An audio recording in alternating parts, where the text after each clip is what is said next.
बिस्मिल्लाहिर्रहमानिर्रहीम। अस्सलाम वालेकुम। मैं प्रोफेसर सोहेल अरशद और आज के इस सेशन में खुश आमदीद। स्टूडेंट्स, आज के इस सेशन में हम चैप्टर नंबर 13 स्टार्ट करेंगे। चैप्टर नंबर 13 आपका फंक्शंस का है। फंक्शंस क्या होते हैं हम इस चैप्टर में पढ़ेंगे। हम उनको किस तरह से बना सकते हैं, हम उनको किस तरह से डिफाइन कर सकते हैं, हम उनको यूज किस तरह से कर सकते हैं। ये सारी चीजें जो हैं वो इस चैप्टर का हिस्सा है। जब हम फंक्शंस की बात करते हैं तो उससे पहले हम जरा पीछे बैकग्राउंड ले लेते हैं। अभी तक जितनी भी प्रोग्रामिंग हमने पढ़ी है वो सारी की सारी प्रोग्रामिंग जो है हम एक सिंगल मॉड्यूल के अंदर करते रहे हैं। हम अपना मेन फंक्शन स्टार्ट करते थे और उसके अंदर पूरी की पूरी जो है वो प्रोग्रामिंग कर देते थे। फंक्शंस में ऐसा नहीं होता। फंक्शंस में हम छोटे छोटे मॉड्यूल्स बनाते हैं और वो मॉड्यूल्स जो है वो आपस में मिलके एक प्रोग्राम को बनाते हैं। अब हर मॉड्यूल जो है, हर मॉड्यूल का एक अपना काम है, अपना पर्पस है, उसकी इंडिपेंडेंट हैसियत है। वो इंडिपेंडेंटली बनाया जाता है, इंडिपेंडेंटली डिबग किया जाता है, उसको यूज किया जाता है, उसको रीयूज किया जा सकता है। इनको हम कहते हैं ये हमारे पास फंक्शंस हैं। इसकी एग्जांपल आप कुछ इस तरह से ले लें कि आप एक गेम बनाएं और उस गेम के अंदर आप सिंपल प्रोग्रामिंग यूज करें। अब आपने उस गेम के अंदर फॉर एग्जांपल दरख्त बनाने हैं, वो कोई कार रेसिंग की गेम है, उसके दोनों साइडों पे आपने दरख्त लगाने हैं, तो आपने 10,000 दरख्त लगाने एक स्टेज के अंदर। अब आप क्या करेंगे, आप एक दरख्त का कोड लिखेंगे और उसके बाद उसको 10,000 दफा कॉपी पेस्ट कर देंगे। इसका मतलब आपने 10,000 टाइम्स जो है वो एक ही कोड को बार बार रिपीट किया।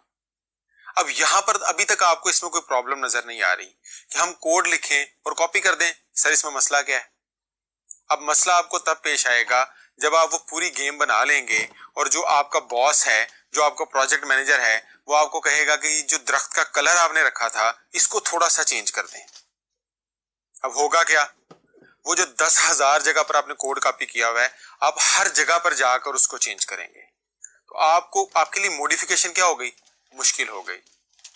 जबकि फंक्शंस में ऐसा नहीं होता। फंक्शंस में हम क्या करते हैं, हम दरख्त सिर्फ एक बनाते हैं, उसको हम कह देते हैं ये एक फंक्शन है और उसको 10,000 दफा हम इस्तेमाल करते हैं। अब अगर हम उसमें चेंज करना चाहें तो कितनी जगह चेंज करेंगे? एक जगह। वो 10,000 जगह सिर्फ यूज हुआ है, वो 10,000 जगह पर बना नहीं हुआ।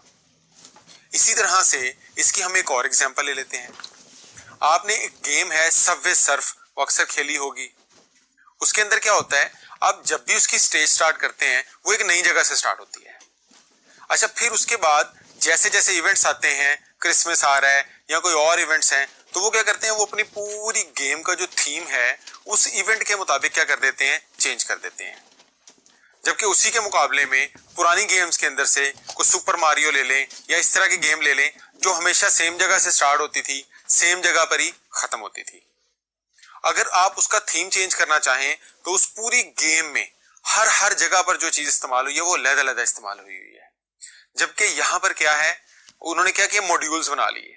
उन्होंने एक मॉड्यूल बना लिया कैरेक्टर्स का, एक मॉड्यूल बना लिया उन्होंने ट्रेन्स का, एक उन्होंने हर्डल्स का बना लिया, एक मॉड्यूल उन्होंने ऊपर आसमान का बना लिया, एक उन्होंने साइडवेज का बना लिया, एक उन्होंने हाफ ट्रेन बना ली, एक फुल ट्रेन बना ली, एक रनिंग ट्रेन बना ली, एक ट्रैक बना लिया। तो इस तरह इन्होंने 15-20 मॉड्यूल्स अपने पास क्रिएट कर लिए। अब वो करते क्या है, वो रैंडम का फंक्शन लगाते हैं और उन्हीं मॉड्यूल्स को एक के बाद दूसरा जो है वो आना शुरू हो जाते हैं। आपको नहीं पता होता कि इसके बाद क्या आएगा, क्योंकि वो मॉड्यूलर प्रोग्रामिंग से बनी हुई है, वो फंक्शन से बनी हुई है। उस गेम को छोटे छोटे हिस्सों में डिवाइड कर दिया गया है। अब अगर हम उस पूरी गेम के अंदर आप उसकी स्टेज देखें कि जब तक आप जो है वो उसमें स्टेज पार करने का कोई कॉन्सेप्ट नहीं है, जब तक आपका एक्सीडेंट नहीं होता तब तक वो स्टेज चलती चली जाती है और वो रिपीट होती रहती है। इसका मतलब आपने क्या किया, एक मॉड्यूल बनाया है और उसको मल्टीपल टाइम एक्सेस किया हुआ है। अगर आप उसमें कलर चेंज करना चाहेंगे तो स्काई का कलर, एक मॉड्यूल बना हुआ है स्काई के कलर का, आप उसमें चेंज कर देंगे, पूरी गेम में चेंज हो जाएगा। एक साइडवेज का मॉड्यूल बना हुआ है, आप साइडवेज के कलर को चेंज कर देंगे, वो पूरी की पूरी गेम के अंदर चेंज हो जाएगा। इसी तरह से आप हाफ ट्रेन का कलर चेंज करना चाहते हैं, आप सिर्फ हाफ ट्रेन का कलर चेंज करेंगे तो जितनी भी दफा वो हाफ ट्रेन आपकी गेम के अंदर इस्तेमाल हुई है वो सारे के कलर्स क्या हो जाएंगे, चेंज हो जाएंगे। ये फायदा है हमारे पास मॉड्यूलर प्रोग्रामिंग का, फंक्शंस बनाने का। अब ये फंक्शंस काम किस तरह करते हैं, इनको बनाया किस तरह जाता है, ये हम देखेंगे अपने आने वाले टॉपिक्स के अंदर। स्टूडेंट्स, जब हम फंक्शन की बात करते हैं तो ये जो मैंने बड़ा वाला यहाँ पे बॉक्स बनाया है, इसको आप समझे ये हमारे पास मेन फंक्शन है, ये एक पूरा प्रोग्राम है। अब हम इस प्रोग्राम के अंदर जो भी काम करवाना चाह रहे हैं वो हम छोटे छोटे फंक्शन से करवा रहे हैं, जबकि अभी तक जितनी भी प्रोग्रामिंग हमने पढ़ी उसमें ये फंक्शंस का कॉन्सेप्ट नहीं था। उसमें हम सिर्फ स्टैंडर्ड फंक्शंस इस्तेमाल कर रहे थे, प्रिंटफ, स्कैनफ वगैरह। उससे भी हमारा बर्डन काफी ज्यादा लो हो रहा था। लेकिन अगर आप फंक्शंस की मदद से कोई गेम बनाना चाहते हैं, कोई चीज बनाना चाहते हैं, तो आप यही वाला पैटर्न फॉलो करेंगे। आप एक प्रोग्राम बनाएंगे और उस प्रोग्राम के अंदर मल्टीपल छोटे छोटे फंक्शन बना लेंगे। अच्छा, इन फंक्शंस का सबसे बड़ा फायदा क्या है? एक दफा मैंने ये बना लिया और मैं इस प्रोग्राम के अंदर 500 दफा इस्तेमाल करना चाहता हूं, तो मैं जस्ट उसको कॉल करूंगा और वो इस्तेमाल हो जाएगा। ये हम इस्तेमाल करके देखेंगे। इसी तरह से मैंने एक दफा ये फंक्शन बनाकर रख लिया, अब मैं इस फंक्शन को किसी दूसरे प्रोग्राम में इस्तेमाल करना चाहता हूं, तो मैं वहां पर भी इसको इस्तेमाल कर सकता हूं। इसको हम कहते हैं ये फंक्शंस की रीयूजेबिलिटी है। ये फंक्शंस बार बार क्या हो सकते हैं, इस्तेमाल हो सकते हैं। ये तो था फंक्शंस का इंट्रोडक्शन। आइए इसके ऊपर जरा डिटेल से एक दफा नजर मारते हैं। Complete independent program that performs a specific task, इसको हम क्या कहते हैं, ये एक फंक्शन है। फंक्शन एग्जैक्टली बिल्कुल वैसे ही लिखा जाता है जैसे आप प्रोग्राम लिखते हैं। आप समझे कि अगर आप सम करने का एक प्रोग्राम बना रहे हैं तो उसी प्रोग्राम को आप फंक्शन की शक्ल दे सकते हैं और उसको आप कहें कि ये मेरा एक फंक्शन है जिसका नाम है सम, ये दो वेरिएबल्स को सम करके मुझे देगा। तो वो क्या कर रहा है, एक पूरा इंडिपेंडेंट टास्क परफॉर्म कर रहा है।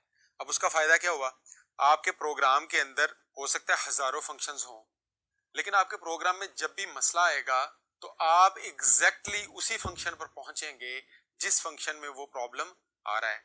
क्यों? क्योंकि आपने हर काम के लिए एक अलग फंक्शन बनाया हुआ है। अब आप एक गाड़ी की एग्जांपल लें, आपकी गाड़ी चल रही है और आपकी गाड़ी चलते चलते जो है उसका एसी काम करना बंद कर देता है। तो अब आप क्या करेंगे, आपने एसी गाड़ी के अंदर, आप गाड़ी का वो हिस्सा तो नहीं है, वो इंडिपेंडेंट मॉड्यूल है। अब आप कारीगर के पास जाएंगे, उसको पता होगा कि प्रॉब्लम कहां पर है, वो सिर्फ एसी के रिलेटेड चीजों को ही छेड़ेगा। या आपकी गाड़ी जो है उसका टायर पंक्चर हो जाता है, तो आप पूरी की पूरी गाड़ी को तो नहीं चेक करने बैठ जाएंगे। आपको पता है जी कि ये इंडिपेंडेंट मॉड्यूल है, हमने सिर्फ इसी को चेक करना है। इसको हम कहते हैं, ये फंक्शंस जो है हमारी जो प्रोग्रामिंग है उसको इजी कर देते हैं, आसान कर देते हैं।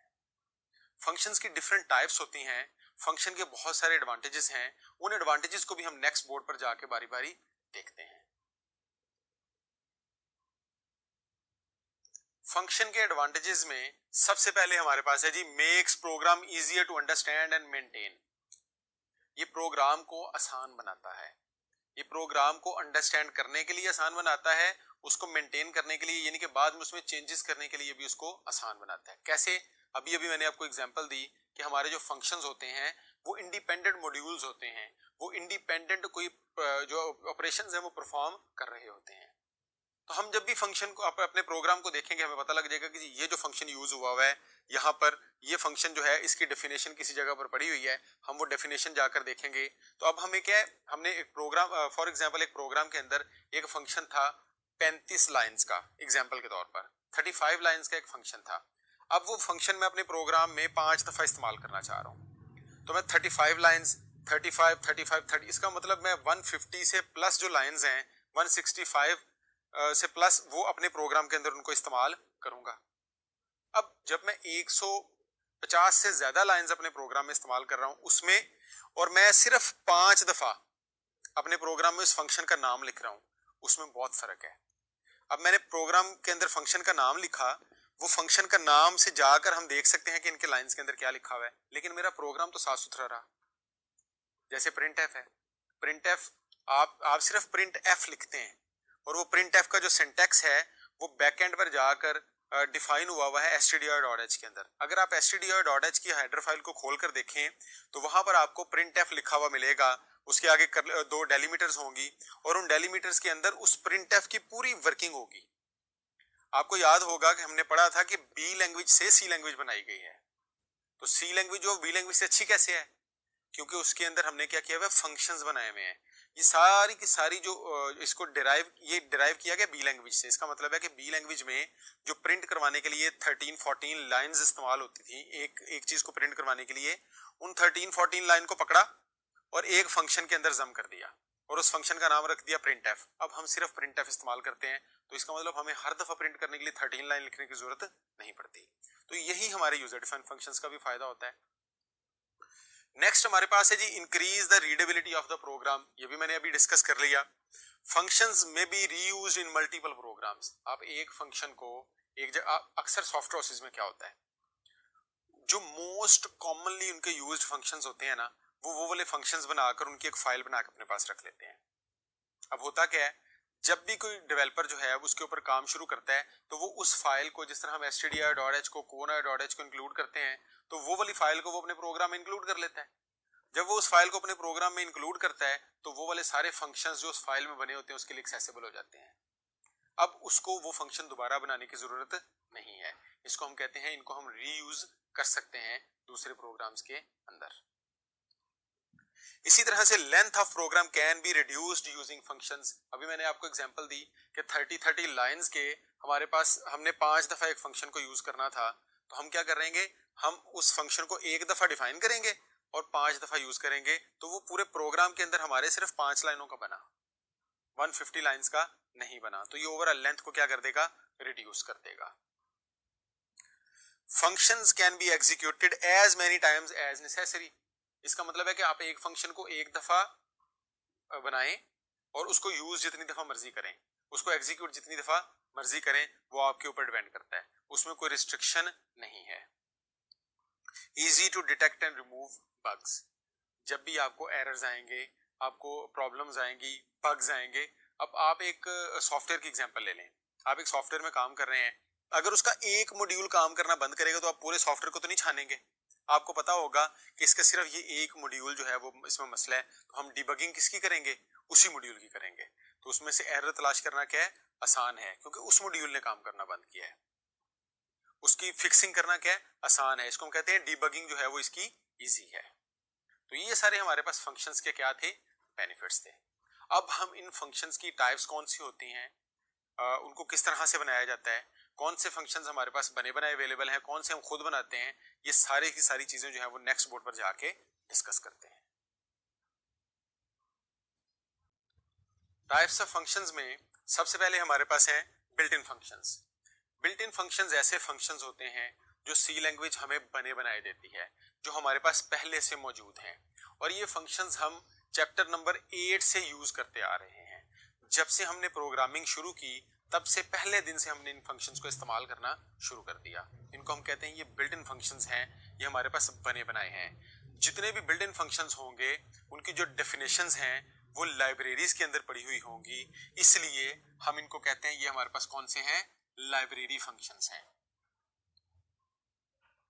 बिल्ट इन फंक्शंस को लाइब्रेरी फंक्शंस कहा जाता है। क्यों? क्योंकि ये लाइब्रेरी फाइल्स के अंदर, हेडर फाइल्स के अंदर पड़े हुए होते हैं। इसकी एग्जांपल्स में हमारे पास प्रिंट एफ है, स्कैन एफ है, ये दोनों किसके अंदर पड़े हुए हैं, stdio.h के अंदर। इसी तरह sqrt का फंक्शन है, ये math.h, चूंकि मैथमेटिकल फंक्शन है तो ये math.h के अंदर पड़ा हुआ है। इसी तरह से हमारे पास getch, getche और clear screen का फंक्शन है। ये सारे जो फंक्शंस हैं ये किसमें पड़े हुए हैं, ono.h के अंदर। अब ये जो हेडर फाइल्स हैं, ये हेडर फाइल्स का अब आपको समझ आना शुरू होगा कि इनका एडवांटेज क्या है। हम इन फंक्शंस को जब यूज करते हैं तो हमारी कितनी सारी जो सरदर्द है वो कम हो जाती है, हमारी कितनी सारी प्रोग्रामिंग जो है वो कम हो जाती है। ये हमारे पास थे बिल्ट इन फंक्शंस। दूसरे हमारे पास होते हैं user defined functions. User defined functions उन फंक्शंस को कहा जाता है जो यूजर खुद बनाता है, जो मैं खुद बनाऊंगा, जो आप खुद बनाएंगे। प्रोग्रामिंग करते हुए जब आप प्रोग्राम बना रहे होंगे तो उसमें जो फंक्शंस आप खुद बनाएंगे उनको हम कहेंगे ये यूजर डिफाइंड फंक्शंस हैं। यूजर डिफाइंड फंक्शन जो है वो 3 जगह पर बनाया जा सकता है। सबसे पहली जगह है मेन फंक्शन से पहले। आपका मेन फंक्शन स्टार्ट होने से पहले हम यूजर डिफाइंड फंक्शंस बना सकते हैं। दूसरी जगह है मेन फंक्शन के बाद। जब मेन फंक्शन की डेलीमीटर्स आपकी क्लोज हो जाएं उसके बाद आप यूजर डिफाइन फंक्शन बना सकते, यानी कि आप user define function main function से पहले भी बना सकते हैं और मेन फंक्शन के बाद भी बना सकते हैं। लेकिन अब जब भी यूजर डिफाइन फंक्शन बनाएंगे आप उसको डिक्लेयर हमेशा हेडर फाइल्स के नीचे करेंगे। यानी कि जब भी आप यूजर डिफाइन फंक्शन बनाना चाहेंगे तो बनाने से पहले उसको क्या करना जरूरी है, डिक्लेयर करना जरूरी है, उसकी प्रोटोटाइपिंग करना जरूरी है। और वो प्रोटोटाइपिंग कहां पर होगी, हेडर फाइल्स के नीचे, प्री प्रोसेसर डायरेक्टिव्स के नीचे, वहां पर आप उसकी प्रोटोटाइपिंग करेंगे, क्योंकि आपकी वो प्रोटोटाइपिंग किसी भी फाइल के अंदर नहीं हुई, आप उनको इसी प्रोग्राम के अंदर बना रहे हैं। और तीसरा और सबसे फेमस तरीका और रीयूजेबिलिटी का सबसे अच्छा तरीका जो है वो होता है सेपरेट फाइल के अंदर बनाना। हम क्या करते हैं, जितने भी फंक्शंस हमने इस्तेमाल करने होते हैं हम उनको एक फाइल के अंदर बना लेते हैं, फिर उस फाइल को हम .h की एक्सटेंशन के साथ सेव कर लेते हैं। फॉर एग्जाम्पल मैं अपने फंक्शंस की फाइल का नाम रखता हूं myfunc.h। अब ये जो myfunc.h की हेडर फाइल है इसको मैं सेव कहां पर करूंगा, जहां पर बाकी हेडर फाइल्स पड़ी हुई हैं। इसको मैं इसके अंदर मैंने काफी सारे फंक्शंस लिख लिए, अब मुझे ये फंक्शंस बनाने की जरूरत नहीं है, ये बने बनाए मेरे पास पड़े हैं। मैं क्या करूंगा, जिस जगह पर इस फंक्शन को, इनमें से किसी भी फंक्शन को इस्तेमाल करना चाहूंगा उस प्रोग्राम में जस्ट इस हेडर फाइल को इंक्लूड कर लूंगा जिस तरह से नॉर्मल हेडर फाइल्स को इंक्लूड किया जाता है, और उन फंक्शंस को इस्तेमाल करना शुरू कर दूंगा अपने प्रोग्राम के अंदर।